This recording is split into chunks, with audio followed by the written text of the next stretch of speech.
Absolutely. And I mean, I resonate with this question of the visual. But for me, the visual works in two ways. One thing is, of course, going back to old photographs or using photographs to recreate in your imagination certain. For me, space, the memory of a space or what a space felt like or what you did in that space is very powerful. So if I think about my childhood and I think about how my room was laid out, then I would immediately, it would unlock memories of sitting at my desk. When I sat at my desk, I did this, or this was in front of me, this was on the right side of me, this was on the left side of me.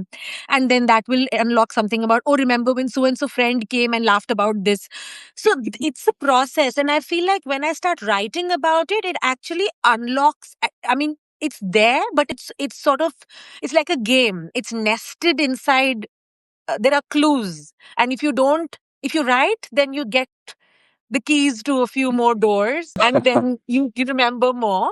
And sometimes I struggle with, is this something that really happened or am I imagining some of this? But I think I'm okay with that. Something you said, getting your family members to even read your Substack or wherever you write, it's so tough, right? I'm like I said earlier, I don't have kids, but then my niece and nephews, I want them to read. Like I talked about why I write in a different live with somebody. It is really also meant for them to know who I am through my writing, because we are so far away. I'm so far away. I don't get to live in India with them or wherever they are. Right? It's for me as an uncle. I want to share this, and then I send it to them, and they give me the heart emojis and all that on WhatsApp, and I don't even know they're reading it. But they are they're letting the uncle be the uncle. Yeah, this uncle writes a lot.